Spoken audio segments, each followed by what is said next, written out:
Rebonjour mes divines et mes divas, me voici Bastet pour le tirage du cas énergétique pour la polarité féminine, pour le féminin en ce mercredi 22 juillet. Je crois que j'avais même oublié de donner la date tout à l'heure. On se retrouve pour deux cartes, d'abord pour connaître aussi les énergies qui vont donner un peu le ton féminin. Deux cartes de l'oracle du chaman mystique. On retrouve sur notre gauche la carte de l'arc-en-ciel. Bon, c'est une très jolie carte, ça. Et sur notre droite, la carte de l'être aimé. Eh ben oui, féminin. Ça nous en dit long. Elle est très belle, cette carte, en forme de cœur. Je ne sais pas comment font les guides, mais ils sont toujours raccords au niveau des camailleux de couleurs. Moi, je dis qu'au moins, ils ne sont pas daltoniens.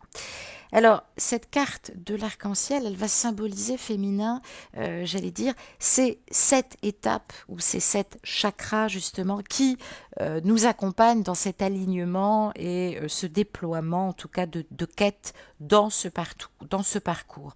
Alors, ça va nous parler du chemin spirituel, de ton chemin spirituel, le chemin spirituel que tu dois travailler, qui doit être véritable. Ça tombe bien. On parle de manifestation et puis évidemment, par les couleurs que l'on voit ici, eh bien ça nous fait penser aussi également aux 7 chakras. Donc on nous parle à la fois de pleine réalisation ce matin et d'essence. La pleine réalisation, elle s'aligne aussi, et le plein épanouissement s'aligne avec notre essence spirituelle. Alors, ça peut représenter aussi un espèce de pont entre le monde physique et le monde spirituel. Attention, il ne faut pas être trop dans le monde spirituel, il ne faut pas être trop dans le monde physique non plus. Il faut prendre des deux et être parfaitement aligné. On parle aussi évidemment de royaume céleste et du moi supérieur par cet alignement. Et cet arc-en-ciel, il apparaît aussi pour te confirmer que tout va bien, que tu avances dans cet alignement, que tu le projettes, que tu le travailles, que tu es bien en relation avec ce dernier. Cet arc-en-ciel nous parle aussi de la fin de la tempête. On nous dit qu'elle est proche. Tu es encore peut-être en plein dedans, mais on nous dit que cette fin de tempête est proche. Donc, persévère. Rappelle-toi que la nuit est plus sombre juste avant l'aurore. L'aurore arrive. Continue d'espérer. Les choses sont sur le point évidemment de prendre une tournure plutôt positive. Je pourrais même dire que tu peux écouter le chant du coq qui va t'annoncer la venue de l'aube, alors que depuis un certain temps, tu as l'impression d'être dans une nuit de plus en plus sombre. Donc, ne crions pas encore victoire, mais restons surtout humbles et vigilants, puisque nous avons toujours la capacité aussi des fois de provoquer des ponts de régression par les peurs primales, entre autres, et par des fois la surinterprétation. Ne nous laissons pas ou ne vous laissez pas aller justement à poursuivre ces illusions de ce que vous pensez, sentir, croire. Donc, oui, on parle bien ici, j'adore cette expression, de l'illusion du chaudron d'or qui se trouverait justement au bout de l'arc-en-ciel. Je ne sais pas si vous connaissez un peu cette histoire. Donc, bien évidemment qu'on a l'impression que aller au bout de ce parcours, c'est trouver un trésor. Non, c'est pas tout à fait ça. Le trésor, c'est notre divinité qui est en nous, donc ça nous demande une certaine constance, un certain équilibre, un certain contrôle aussi, je l'ai dit, il ne faut pas être trop excessif, il ne faut pas être trop dans l'exaltation. Il faut établir une bonne relation aussi avec ceux qui nous entourent, dans les familles d'âme, respecter nos dons, ceux qui sont à notre portée de main, c'est pour ça aussi ne polarisez pas trop. Je vous le dis parce que depuis quelques années, moi, j'ai souvent des messages, on m'aiguille aussi. Ce qui vous paraît souvent évident n'est pas toujours ce qu'on souhaite vous montrer, ce que les guides veulent vous montrer. Donc, très souvent, ce qui est évident n'est pas vu. Donc, quand c'est énorme comme ça et que ça vous arrive en conscientisation, c'est parce qu'il y a toujours autre chose à comprendre derrière. Eh oui, oui, oui. J'ai pu le vérifier maintes et maintes fois. Exprimer sa sincérité, c'est quelque chose de primordial en termes d'attention. Si vous êtes toujours en train de prouver, même avec la plus grande bienveillance, que vous avez besoin de démontrer parce que c'est vous qui détenez le savoir sur la vie de votre masculin, ça va être un peu compliqué au niveau de la communication. Donc, ne vous laissez pas égarer aussi, hein, je l'ai dit, l'ego spirituel nous rattrape bien plus qu'on ne le pense. Attention aux mythes et aux rêves d'Icare, justement. C'est toute une vie hein, qu'il nous faut pour pouvoir justement pleinement nous sentir et réaliser dans notre spiritualité. Avec cette carte de l'être aimé, on parle surtout de ta reconnaissance par l'esprit, et ça passe aussi par la reconnaissance de ton masculin, au-delà du lien, parce que c'est pas vraiment cette notion de lien, elle est distillée par le monde profane, mais quand on parle de reconnaissance, j'entends souvent des féminines me dire mais est-ce qu'il me reconnaît, est-ce qu'il m'aime, mais aime-toi déjà d'abord. Si tu lui poses la question, c'est que tu ne t'aimes pas assez, parce que si tu t'aimais assez, tu verrais vraiment le comportement et la différence et l'attitude de ton masculin quand il essaye de te faire passer des messages. Alors, on parle ce matin de progressions qui vont à nouveau te ramener vers l'autre. Le divin va probablement t'apparaître, peut-être sous une forme énergétique, hein, peut-être aussi sous la forme d'une âme, de quelqu'un qui va venir vers toi aussi, hein, qui a une connexion très forte avec le divin. On parle aussi d'une personne qui a énormément de maîtrise sur l'énergie, l'inconditionnalité de l'amour.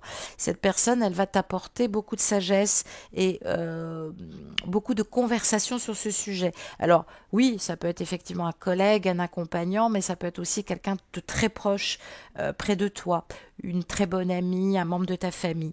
En tout cas, cette personne, elle peut te faire grandir symboliquement. Aussi, peut-être aussi parce qu'elle-même a grandi aussi par amour et par l'amour. Donc voilà, ne confondons pas notre personnalité avec l'autre. Voilà, c'est ça que je voulais dire. Ce qui est le plus important, c'est tout ce que l'amour nous apporte en termes de maturité. Hein. On est complètement là-dedans. Je l'ai dit, on a beau se dire qu'on est adulte, hein, on est tous passés par là. Cet état fusionnel reproduit cet état de l'enfant hein, qui veut vraiment rester et se prolonger justement dans l'état de fusion sur le plan psychique. Donc c'est très important de sortir de cet état de fusion. Quand on devient adulte et mûr en amour, on n'a pas besoin tout le temps de prouver qu'on dit vrai, qu'on a ressenti ça, que c'est ci, que c'est ça. Non, on parle de son expérience et on est dans l'échange avec l'autre. Hein. On n'est pas toujours en train de tout ramener à soi indirectement comme le ferait un enfant ou comme le ferait un adolescent. Donc, c'est important d'accepter l'invitation, d'apprendre par l'intermédiaire de l'amour et aussi de l'amour de l'autre. Hein, même si des fois féminine, tu as toujours l'impression que c'est toi qui donnes le plus, mais peut-être que ton masculin essaie de te donner aussi des choses. Hein, ouvre les yeux. Donc on parle de développement à travers l'unité, la tienne, sur le plan de l'individuation, et puis celle de ton masculin. On parle surtout d'abord de te reconnaître avant de chercher à te reconnaître dans l'être aimé. Et oui, hein, on nous parle aussi encore de fusion parce que c'est ce que je capte. Hein. Donc, on te demande d'innover, hein, de continuer à poursuivre ta quête de développement dans ta nature et dans ton authenticité, en t'élevant et en t'alignement par le moi supérieur et de la manière la plus pure, hein, en termes d'intention, et puis surtout de suivre, même si ça ne se dit pas, comme disent les enfants, la vraie voie de l'amour. Il suffit pas de dire que vous êtes tout le temps dans l'amour. Je l'ai dit, j'avais une superviseuse psycho qui était excellente et qui me disait la bienfaitrice n'a qu'un œil, et elle avait raison. Et je me mets à la place du masculin. Plus vous allez lui dire que vous êtes amour, plus forcément il va se méfier. Ben oui. Et j'en ferai tout autant. Hein. Mon masculin qui est bien aligné se méfierait de ça. En règle générale, on n'a pas besoin de le dire. Ça transparaît et ça se voit dans les actes et dans la façon d'être. Donc, soyez prudents, je l'ai dit, avec l'amour fusionnel, avec l'amour romantique, parce que vous voulez, vous exigez des preuves de romantisme. Je l'ai dit, dans le parcours, le romantisme arrive après. Lâchez votre volonté. Plus vous exigez des preuves de retour romantique, moins vous aurez de preuves.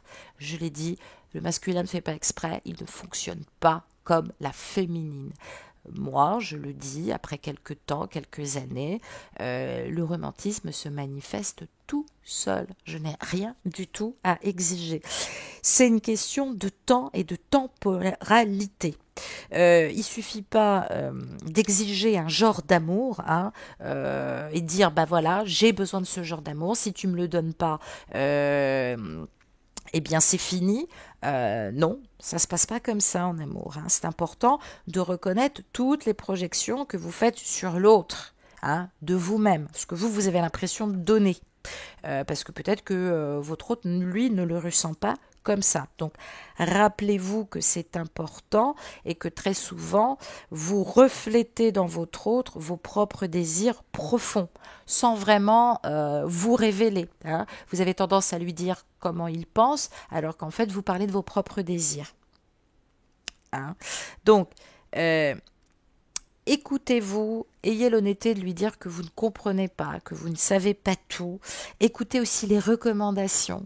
Je tiens à faire des petits rappels. J'ai encore des féminines qui m'appellent, qui me consultent et qui n'écoutent aucune recommandation dans l'accompagnement ou dans la canalisation.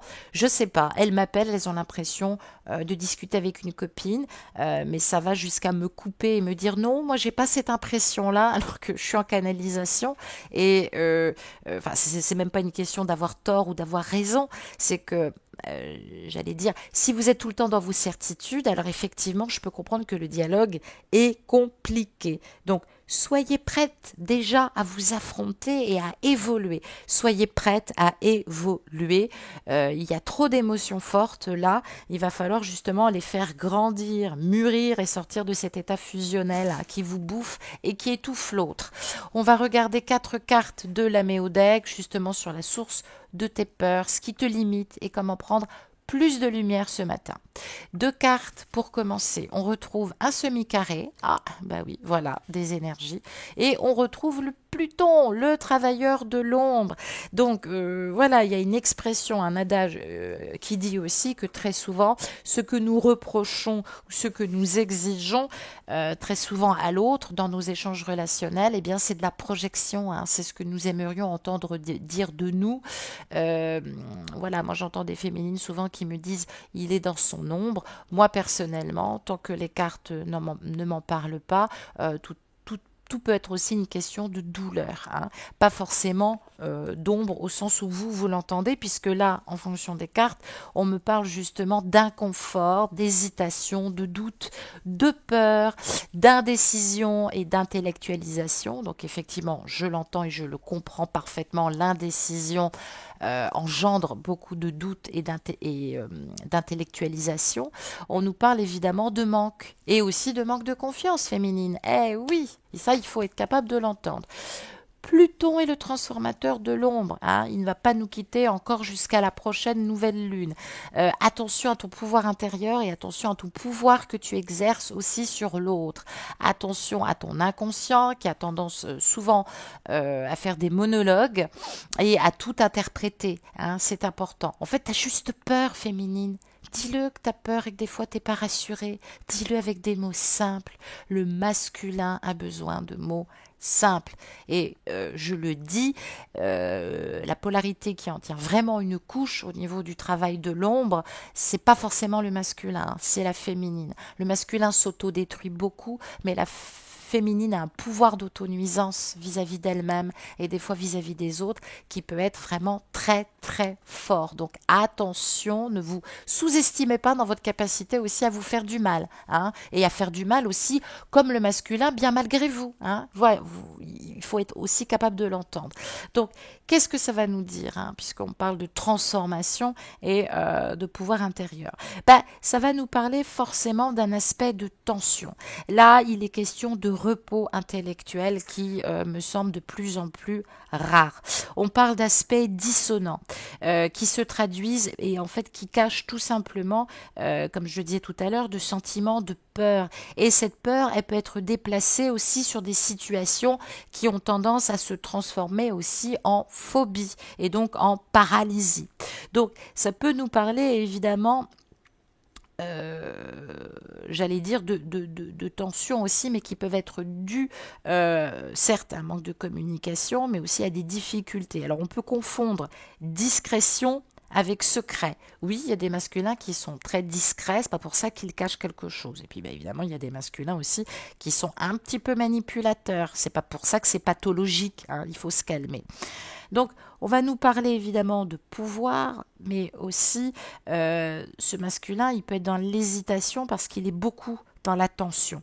Pas dans l'attention de voir et d'être attentif, mais dans la il est tendu, si tu préfères. Oh, on va y arriver. Donc, on parle bien d'aspect croissant puisque ce cycle maintenant doit se déclencher et il semblerait, masculin, que tu te sens de plus en plus pris de vitesse. Alors, c'est pas étonnant et du coup, tu renvoies évidemment à ta féminine une mise à l'épreuve. En tout cas, ta féminine le sent depuis quelques mois, depuis quelques années. Elle a l'impression d'être tout le temps testée. Et oui, ben oui, parce qu'elle essaye de te mobiliser contre vent et marée, et à un moment donné, évidemment, elle se confronte à un mur. Alors, elle a tellement peur de ne pas être à la hauteur que finalement, premièrement, elle peut te reprocher un désengagement, alors que c'est elle qui a peur évidemment de ne pas être à la hauteur, hein, ça n'a rien à voir avec l'engagement. Et puis secondo, tu peux avoir aussi également euh, masculin, ce qui va engendrer aussi en effet miroir chez la féminine. Donc féminine, j'essaye de décrypter aussi cet effet miroir. Tu peux sentir évidemment chez ton masculin des difficultés dans la notion d'attachement et de détachement. Être trop attaché ou trop détaché, évidemment, ça peut être difficile à vivre. Donc on parle de prise de risque, hein. Peut-être que féminine, tu as pris une prise de risque qui t'a fait rompre, entre guillemets, d'une certaine manière. Parce que on parle évidemment de beaucoup de déterminismes qui ont été plus qu'excessifs parce qu'évidemment, ça traduit un lot de frustration, de mal-être et une crainte d'arriver à la fatalité, justement, de l'échec et de cette petite mort. Donc, on parle évidemment de ce cycle qui poursuit sa course parce que te voilà un peu comme un hamster pris dans la roue des résistances du masculin. Donc, on ne te demande pas de surmonter les résistances, hein. Peut-être aussi contourner un ego, ça peut être aussi intelligent de le faire, mais il y a des tensions majeures, en tout cas c'est pas la bonne période pour relancer certaines conversations. Je l'ai dit, attendez la prochaine nouvelle lune. On a tendance à se cristalliser sur l'autre et on a du mal à reconnaître que à plus de 60%, même si le masculin provoque entre 30 et 40% de tension, j'allais dire presque à plus de 60%, voire 70%, on est souvent, moi je suis passée par là aussi il y a plusieurs années, mais pas avec mon divin. Avec mon divin, voilà, tout est une question de parcours, ça a été plutôt un aboutissement, en tout cas de complétude en amour. Mais c'est vrai que on est très rattaché justement à nos ressentis, à notre hyper-réceptivité. Et finalement, à 70%, on ne se rend pas compte que on peut féminine alimenter justement l'attention, l'aspect conflictuel. On me parle aussi de phénomènes occultes à cause de perceptions qu'on confond avec les concepts du mysticisme ou justement de la philosophie. Donc du coup, on confond fatalité et quête dans le parcours. Donc lâchez-moi la fatalité, il n'y a pas de fatalité dans le parcours. Je n'arrête pas de vous entendre me parler en fatalité, il n'y a pas de fatalité dans le parcours. Tout est une question de transformation. On est dans la quête et surtout on est dans la recherche de ce retour à l'unité et dans l'absolu. Donc évidemment, ça va s'articuler aussi par des périodes de distance pour pouvoir vivre l'ascétisme qui est primordial pour que vous puissiez muter dans ce parcours. Arrêtez de retenir le masculin s'il a envie de partir ou de prendre de la distance, ben laissez-le. Si vous avez envie aussi de sauver la mise, eh bien faites-le en parlant en toute authenticité, sans reproche aussi. Mais évidemment, on parle de période d'ascétisme qui est à prioriser, en tout cas pour certains et certaines. À un moment donné, ça ne sert à rien de faire de la résistance. Ne confondez pas distance et renoncement. Ne confondez pas mise à distance et silence. Hein. On parle bien de respecter la temporalité. C'est très important pour l'évolution. Et puis, sachez que vous ne maîtrisez pas tout. Il y a des choses qui se passent et qui resteront mystérieuses et souterraines. C'est pas pour ça que c'est macabre et que quelque chose va vous tomber sur le coin de la gueule. Voilà, c'est ce que je voulais aussi vous dire. Donc, nouvelle approche. Il va falloir travailler cette nouvelle approche auprès du masculin. Arrêter avec les détails en profondeur, hein, ça c'est terminé. Et puis être aussi plus dans une notion d'intelligence émotionnelle, intégrer ce que vous avez compris sur le masculin, reverbaliser avec lui, puis essayer de comprendre justement ce que vous avez compris tout en travaillant dans votre unité, en tout cas en lui laissant de la place pour que lui, il puisse travailler son unité justement et qu'il ne soit pas obligé de s'opposer à vous pour pouvoir justement vivre et respirer. Hein. Tout ça vous mènera vers l'accomplissement de votre liberté psychologique parce que vous êtes tellement tenace au niveau du mental et dans la persévérance que vous ne vous rendez pas compte que très souvent ça vous empêche de vivre. Pourquoi voulez-vous toujours retrousser vos manches alors qu'en fait vous craignez la moindre confrontation et la moindre réponse, donc vous ne posez pas des questions, après vous dites qu'il ne parle pas et puis aussi parce que des fois vous ne lui faites pas assez de place. Mais tout ça, ça va dans l'apprentissage du parcours. Hein. Vous êtes en train aussi de le comprendre. Vous êtes en train de comprendre aussi ce que c'est réellement la construction de cette troisième énergie, qui est en fait cette troisième énergie d'harmonisation et du juste milieu. Il faut beaucoup de temps, beaucoup de sagesse pour la travailler, ce que communément j'entends aussi en consultation. Il n'y a pas de secret, en tout cas cette harmonisation, c'est cette troisième énergie que vous devez atteindre dans le parcours, hein, et non pas l'expérimenter en étant sous tension et en étant en confrontation ou en lutte avec votre jumeau ou jumelle. Voilà. J'ai tiré pour suivre 2 cartes, bien évidemment. On va regarder un petit peu sur ta lumière et sur tes doutes et comment prendre justement en capacité, en don et en ascension. 2 cartes pour suivre. Et ben voilà, on retrouve un nœud nord et on retrouve cette maison 4 de la rectitude et de l'alignement. Et ben voilà, tout est dit. Merci les guides, ce qui prouve bien que je canalise quand même un tant soit peu dans le juste. En tout cas, j'essaye de le faire avec le cœur. Donc, sur le plan de l'énergie globale, évidemment, on va nous parler de facteurs karmiques que nous sommes en train de libérer. Nous sommes au cœur directement du triangle d'incarnation. Dans ce triangle d'incarnation, j'en ai parlé lors des essentiels, eh bien ce triangle d'incarnation nous amène justement à changer de cycle et à transformer aussi bien sur le plan transpersonnel que transgénérationnel. Donc c'est pour ça que je disais qu'il y avait 2 renaissance, une mort initiatique qui va nous faire renaître à la lumière justement à travers ce parcours et une autre renaissance justement qui va libérer des anciennes peurs ou des anciennes croyances au niveau générationnel. Donc ça nous parle bien de personnalité justement hein, qui est difficilement on a des difficultés à l'approcher. On parle évidemment d'analyse. Alors, sur le plan global, ça peut nous parler de mystère ou de questions autour de ta naissance. Ça peut nous parler d'épreuves que tu as vécues autour de ta naissance. Ça peut nous parler aussi de difficultés à donner naissance.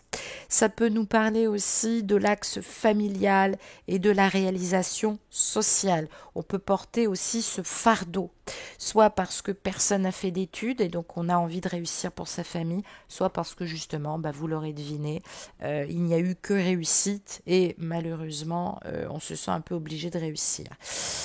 On évoque surtout ce besoin de développer sa maturité et sa sagesse et son individuation psychique. L'individuation psychique, j'allais dire les deux caractéristiques qui, et je l'ai dit, le masculin a besoin d'une féminine autonome sur le plan émotionnel et sur le plan psychologique.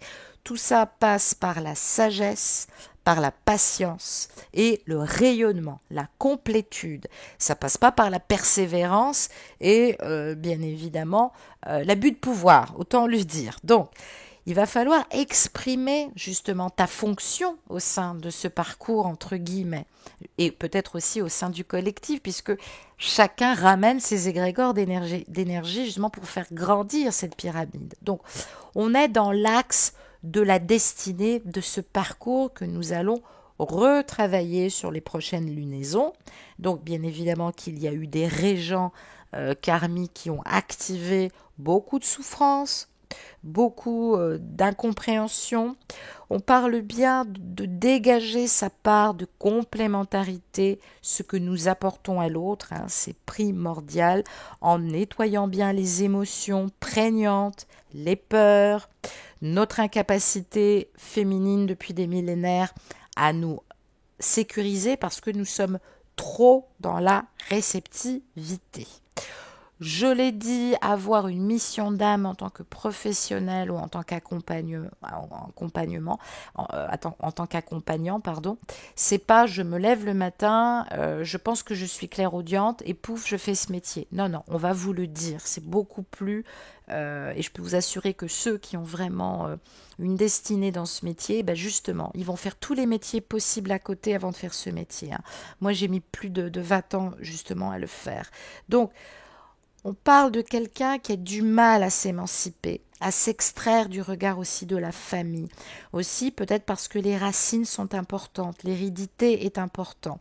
Peut-être que des liens karmiques aussi, même si c'est pas ce que tu vis, ont ramené ces énergies-là aussi à travers l'effet miroir que te fait ressentir aussi ton jumeau. Donc on parle aussi peut-être d'héritage à perpétuer, d'attachement à un pays, à une région, à une religion, que sais-je, qui empêche l'élévation et de passer à un stade supérieur d'expression et de conscience. Donc c'est important, on peut se sentir écartelé alors qu'on aime profondément quelqu'un parce que nous sommes tenus par un dogme.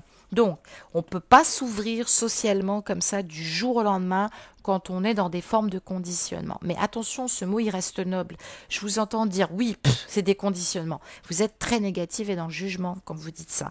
Non, personnellement, c'est très difficile d'évoluer pour quelqu'un quand il a grandi dans certaines valeurs qui sont très traditionnelle et très ancienne. Il a tendance, en tout cas l'autre, à se placer dans une zone de confort, donc féminine. Ça peut être aussi des croyances, des appartenances. Normalement, je ne trompe pas ma femme, mais bon voilà, je l'ai trompée. Normalement, je ne divorce pas, mais j'ai envie de divorcer. Voilà aussi où peut le mener aussi une certaine culpabilité. Donc forcément, la dualité, elle est là. C'est quoi la dualité? C'est ce besoin de sécurité et ce besoin de liberté. C'est ça la dualité en fait, la plupart du temps que tu expérimentes aussi à travers ton masculin. Donc c'est vrai que ces bases karmiques, elles sont pas toujours rassurantes parce que évidemment on n'est pas toujours dans la maîtrise de ce qu'on comprend. Donc il y a peut-être une confrontation sociale aussi qu'il va falloir actionner. On peut être un très bon fils, une très bonne fille et on peut avoir des difficultés à se confronter à ses propres parents parce qu'il y a des valeurs sociales qu'on a du mal à dépasser. Ça se respecte, nous n'avons pas à juger. Il faut d'abord s'opposer. Et je salue quelqu'un que j'embrasse très fort qui me racontait son enfance dans des conditions incroyables par rapport à des traditions familiales et notamment dans un autre pays. Et tout ça pour dire que C'est pas une question de se faire valoir, c'est une question justement de trouver sa place dans cette incarnation et aller chercher même l'impossible et être capable de faire cette résilience. Ça demande un effort et une souffrance incroyable et ça, vous le négligez. Je vous entends des fois dire des choses dans la critique, dans le jugement, parce que vous ne comprenez pas ce que vit l'autre, évidemment. Donc ça nous parle de l'anima aussi lunaire, ça peut nous parler aussi de l'aspect maternel aussi, hein. Ça peut nous parler de la petite enfance avec des choses qui ont été très conditionnant par rapport justement à l'éducation. Donc, il est temps de développer sa maturité spirituelle, se positionner spirituellement, dire si on est croyant ou pas, le dire à ses parents et devenir adulte. Accepter aussi que endosser ses responsabilités, c'est dire aussi, voilà, aujourd'hui je fais des choix parce que je suis sérieux dans ma vie et je fais des choix qui sont symboliques avec ma renaissance initiatique. Donc en fait, c'est ça dont on vous parle, hein. C'est renaître dans le ventre de la matrice, hein, c'est aussi évidemment le ventre maternel, pour basculer dans notre réalité au lieu d'être toujours dans la confrontation et cette dualité de crainte de déplaire et d'être jugé.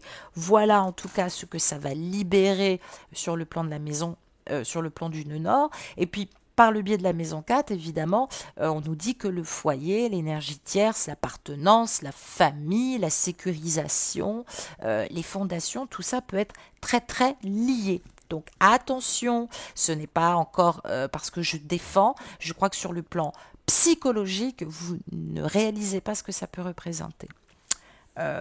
Qui que nous soyons, hommes ou femmes, peu importe.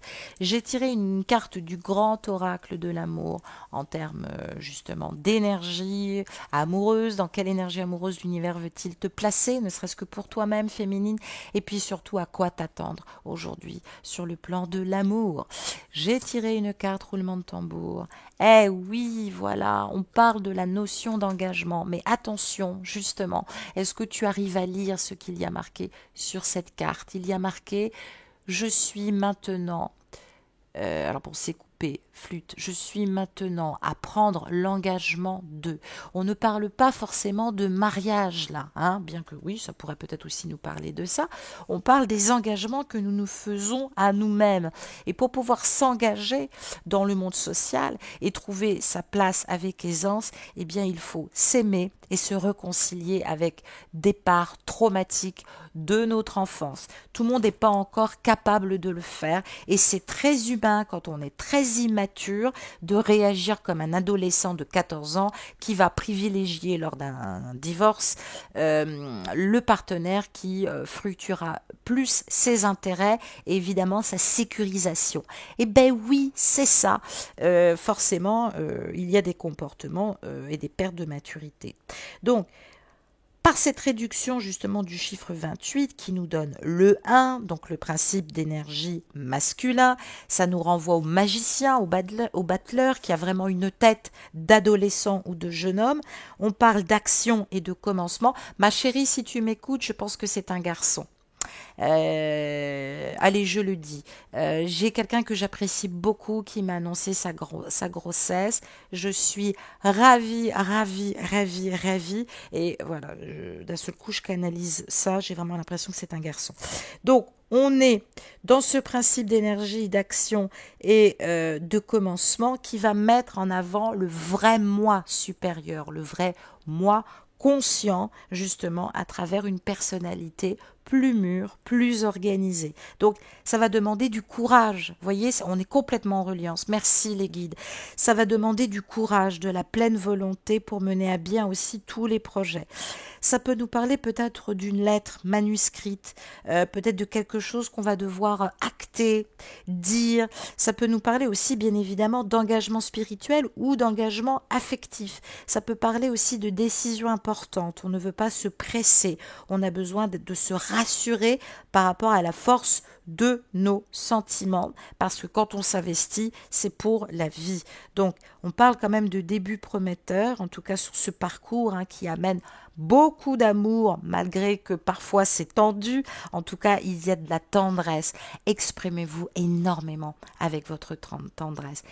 montrez la tendresse que vous avez pour l'autre et travaillez votre souplesse. Je l'ai dit, et c'est en toute humilité que je vous le dis, travaillez votre souplesse de caractère parce que ce n'est pas inné, je me doute bien, parce que dans les relations, il y a toujours des moments qui sont très peu agréables dans le parcours, mais j'allais dire, retravaillez votre souplesse, épanouissez-vous dans des échanges et des rapports harmonieux au sein de votre parcours et de votre relation en devenir.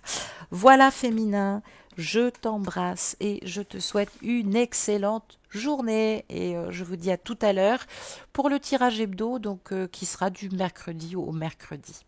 Voilà, je t'embrasse, au revoir.